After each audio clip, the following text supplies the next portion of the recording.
Hi, this is Scott with Specter Gear, and for today's video we're doing another Mini-14 video in the series of videos I'm doing on this weapon system. In the last video that I released, I discussed reliability issues, and I mentioned that magazines, take magazines out of the equation rather, and these are incredibly reliable weapons. The only reliability issues I've ever had with Mini-14s have been related to using poor quality magazines. And unfortunately, there's a lot of them out there. Now, the solution to the problem is very, very easy, and it's very, very simple, because there's only a couple of magazines that I can even recommend as being good, reliable magazines to use in these guns. But there's a lot of mistakes you can make along the way. If you're a Mini-14 owner, and you have been for a while, you already know this, but people that are evaluating the Mini-14 is something they're thinking of getting into, or they're new to the weapon system. I'll tell you first off, the Mini-14 magazine is a proprietary magazine. It is not. It's not an AR-15 magazine. It's not compatible with that. It only fits the Mini-14. Now, when it comes to the magazines themselves, there are a lot of manufacturers out there that make magazines and produce them, some good, some bad. But I'm going to make it very, very simple. I'm going to skip right to the lead and tell you my number one recommendation for a magazine. The only magazines that I use for defensive purposes are Ruger factory 20-round magazines. Plain and simple. They need to be marked Ruger. Not something that looks like it's a Ruger magazine. I'm saying coming from Ruger, 20-round factory magazines. These things, and I have a bunch of them, they work perfectly. Absolutely perfectly. No complaints, no issues, no problems, nothing. These things work 100% of the time for me in my experience.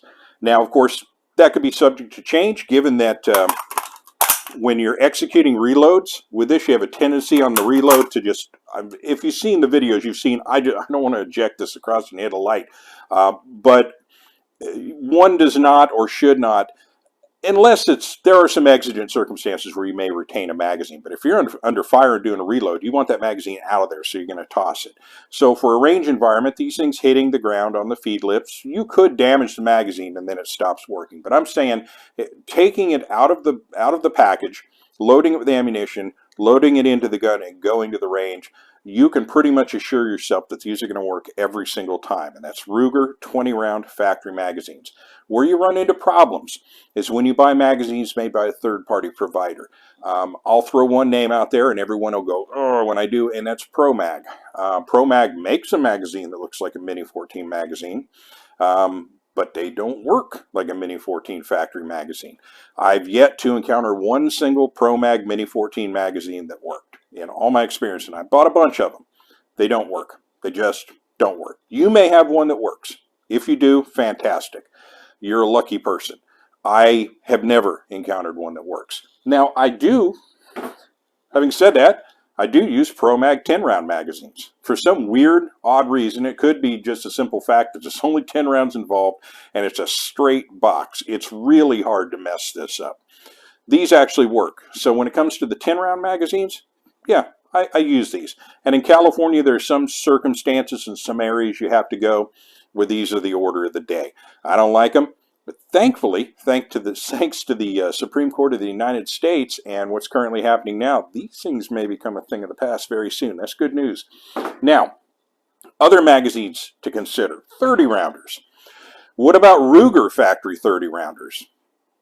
Well, in the 80s, I had 10 30-round factory Ruger magazines, or 10 Ruger 30-round factory magazines, and they worked flawlessly. They were excellent magazines. Now, we had a thing called Freedom Week that occurred a couple of years back, where for about a week we could buy a bunch of magazines, and I did. And I got more brand new Ruger 30-round magazines. I bought 10 of them. Not a single one worked. And I never even bothered to put them in the gun, because when I was loading, let me set this down so I can use two hands. Here was the problem. When I would load the magazine, when the follower got to the point where it started to make this curve downward, so right about here, when I started inserting rounds, when it hit there, every single one of them, all 10 of them, would bind up. Now I could continue pressing rounds in, but after I got 4 or 5 more rounds in, the follower would just stick, and if I popped a round out, it would just stay. And it got to the point to where I could fish rounds out and then just turn it upside down and tap it, and the rounds would fall out. The follower was completely bound. Then I would slap it on the spine, it would release, and then I could get the rest of the rounds out of there. And that was every single one of those magazines. So I never, like I said, I never even put them in a gun to see if they would work. And that was from Ruger. And I don't know if anyone else has had that experience, but I thought it odd that I got 10 of them that were like that. I looked at the followers, I tried to determine what the problem was, and I could never sort it out. So I just got rid of them and called it a day. So this, by the way, is not a Ruger. This is a Pro Mag, and it doesn't work predictably. Now, if you're absolutely must have a 30 rounder. Now I've already said, number one recommendation, these work. 20 round Ruger factory mags. I have found a 30 round magazine that actually works. And I got some of these during Freedom Week as well. And this is a Tapco magazine. Now it looks an awful lot like the old Thermold magazine, but these are completely different animals. The Thermold, these are leftovers from the 80s.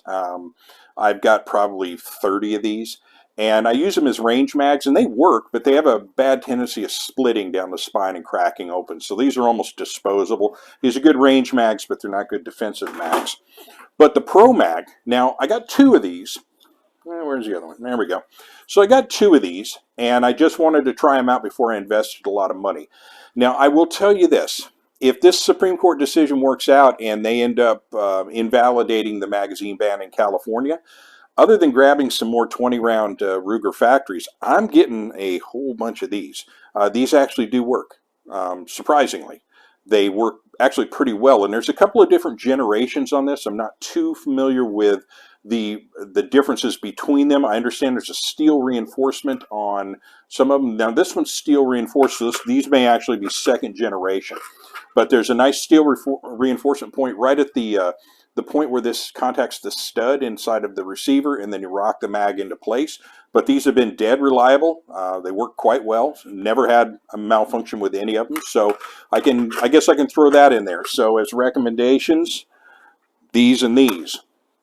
But that's kind of really about it. There are more magazines out there of different stripes and configurations. You will see some of the most odd and bizarre stuff. In fact, I'm going to be doing a video related to the Mini-14 that's just going to be purely a fun historic video. And it's going to be one that I'm going to do in the next few days, where I'm going to talk about the heyday of the Mini-14 back in the 80s. And show you some of the weird and wild stuff that they made for the Mini-14 back then. And it should be fairly entertaining to some of you, especially if you're long in the tooth like me and you remember those days. And then for some of you young guys, when you see what we considered tactical back in the day, you're going to have a pretty good laugh off of that. But again, you'll encounter other magazines out there. There may be some that I'm not aware of, but like I say, if you want a sure bet, go with that factory steel Ruger 20 rounder, or go with that Tapco mag, and you're going to be fine. But in fact, even to be honest with you, when it comes to this, and let's just talk real quick about the 20 rounder, I happen to like the shorter profile of the 20 rounder. I'm not too bothered by that distance. Now, of course, yeah, 20 is less than 30. I get that. But the 20 rounder also, just for me, it's a preference because it makes the gun a little more handy. Just a little easier to manipulate. The 30 rounder, I don't know, it always looks a little odd, but I could get used to it. And by the way, that's your insertion and release, just in case you needed to know. Little hole, contacts a stud inside, press in, lock down, and you're good to go. Always give it a tug. And then on release, you hit, and it's almost like a 2-stage release. It releases at that point, but it's not coming out until you just give it a little bit of a rip. And that's what you have to do, which is why they have that reinforcement there. But I think I've gone on long enough about magazines. Just like I said, use good magazines with this gun, and it's going to be reliable. Probably more reliable than you will be. So with that, I'll bring it to a close. Thank you for watching. Have a wonderful day. This is Scott from Specter Gear. Take it easy.